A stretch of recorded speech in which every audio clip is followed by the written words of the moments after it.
digne fils de pasteur. Une lignée de pasteurs, arrière-grand-père, grand-père, grand-père. Mais le problème que nous on a souvent, c'est que si jamais on doit enlever l'esprit de l'Église aux Africains, la question c'est qu'est-ce qu'on offre nous maintenant à ces jeunes que nous sommes? Parce qu'en réalité, l'Église, c'est le seul endroit où on se retrouve, on peut prier, on croit en quelque chose, on se dit ça va donner du résultat, et pas le phénomène de la chance, du destin et tout. Après, on a ces résultats après le level et tout. Mais si on enlève dans ce côté spirituel de l'Église là, à tous les jeunes, est-ce qu'on ne serait pas déconnecté d'une certaine croyance? Est-ce que maintenant, vous les amis, est-ce qu'en Chine, les gens... Tu disais un message là, peut-être qu'on ne sait pas, mais vous, qu'est-ce que ça ne veut pas dire que les gens, je vais utiliser l'expression qui est devenue, qui désigne l'incréé. Ça ne veut pas dire que les gens ne croient pas en Dieu, en l'Église, et même en Chine. Et même en tant que fils de pasteur, moi j'ai fait 19 ans dans l'Église, nous avons été enseigné que l'Église n'est pas le lieu où on prie. L'apôtre Paul dit que chacun de vous prie en tout lieu, en tout moment, en toute heure. Dans ta chambre tu pries, dans ton boulot tu pries. Pas nécessairement aller dans une église où tu crois que c'est là-bas qu'il y a. On a enlevé Dieu du cœur de l'homme pour ramener Dieu à l'église. Au point que les gens croient qu'il suffit d'aller dans une église pour qu'on puisse croiser Dieu. Mais lorsque Jésus est venu, il a trouvé les églises. Il y avait les pharisiens, les sadducéens, les éphésiens, tous ces peuples.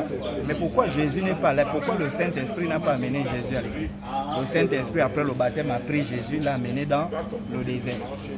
Hein? Et quand Jésus est sorti, est-ce qu'il a construit une seule église? Non. Mais c'est pas possible. Mais il a quand même dit à sa maman à un moment donné que pourquoi vous me cherchez si je suis dans la maison de mon père? Hein? Non, c'est-à-dire que c'était on va dire ici un temple, voilà, justement, qui est la maison de son père, le temple, voilà, qui est censé refléter l'image de son père. Mais c'est ce même temple qu'il est rentré avec l'architecte pour dire pourquoi vous transformez cette maison. Voilà, parce que l'église n'était pas un lieu où on partait, le temple n'était pas un lieu où on partait prier, c'est un lieu où on allait chaque année pour faire des vœux, faire des sacrifices par année. Voilà, ce n'était pas lundi à l'église, mardi à l'église, mercredi à l'église, jeudi, non.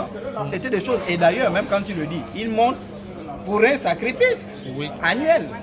Il monte avec sa famille, c'est ce que la Bible dit. Et après, ils ont terminé le sacrifice, ils sont partis. Hein? Et Jésus restait justement pour renseigner à ces gens qui étaient à l'église, les grands docteurs de la loi, en disant mais pourquoi vous pratiquez ça alors que c'est ce qui est censé pratiquer? Voilà. Donc, lorsque vous quittez, c'est la même question qu'on se pose. Moi, quand j'ai quitté le christianisme, on m'a dit mais tu vas aller où? J'ai dit non, je reviens d'abord où j'étais. Et de là, Dieu va me prendre pour m'indiquer la bonne voie. Si tu quittes d'un point A pour aller à un point Z, tu te rends compte que tu es dans le faux. Mais tu reviens d'abord au point A. Et c'est de là que tu vas trouver le véritable chemin. Oui, mais sauf que, Chocolat des filles, ce que vous faites, c'est un très bon travail d'éveil. Mais sauf que, est-ce que vous créez donc un cadre qui permet donc à certains qui commencent à comprendre ce boulot? Parce qu'en réalité, je vais vous dire la vérité, même les catholiques, eux-mêmes, ils savent. Oui. Tout ce que vous leur dites, ils savent ça. Mais sauf que s'ils quittent là, c'est pour entrer où? Maintenant, est-ce que vous, dans votre fonction, vous créez dans ce cadre-là qui pourrait donc récupérer ses âmes pour leur montrer la voie? Parce qu'en réalité, l'homme a toujours besoin de croire en quelque chose. Comme je l'ai dit, non, mais là c'est aussi il faut faire attention au mot croyance, là, c'est ce qu'on a tellement inculqué à les individus. Les Africains ne croient pas, les Africains expérimentent. Voilà, la croyance, et vous voyez, c'est ça le danger. Même dans le christianisme, qui est plus approfondi dans les enseignements, on interdit de croire. Okay. Voilà, parce que Hébreu va définir la foi comme une ferme assurance des choses que l'on espère. D'autres pasteurs vont dire non, il ne faut pas espérer, il faut quand même posséder. Oui. Donc ça veut dire que on ne croit pas en Afrique, mais on expérimente. Donc l'homme a toujours besoin d'expérience. En fait, ce que vous recherchez n'est pas de la foi. Vous recherchez l'expérience, le contact. C'est pourquoi, étant même dans le christianisme, vous avez toujours la soif. Vous vous rendez compte que vous lisez la Bible, vous parlez tout le temps des mêmes choses, vous êtes dans une routine, mais vous avez besoin de quelque chose qui te mette en contact avec le monde divin.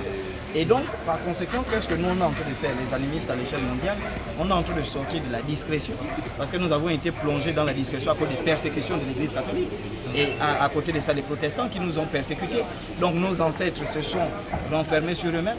Et nous, la nouvelle génération, on sort de la discrétion pour maintenant s'affirmer comme étant des écoles. Et moi-même, je suis en train de mettre en place des écoles au Gabon. On va donner des enseignements sur la culture, sur nos sciences, sur notre médecine, sur notre, voilà, toutes ces choses sans aliénation, avec une liberté africaine de penser sur ce qui est à nous. Ouais, moi je pense que là on a la solution. Non, c'est la solution. C'est la solution. Merci beaucoup, merci beaucoup. Merci d'être venu au Cameroun. Merci. Merci.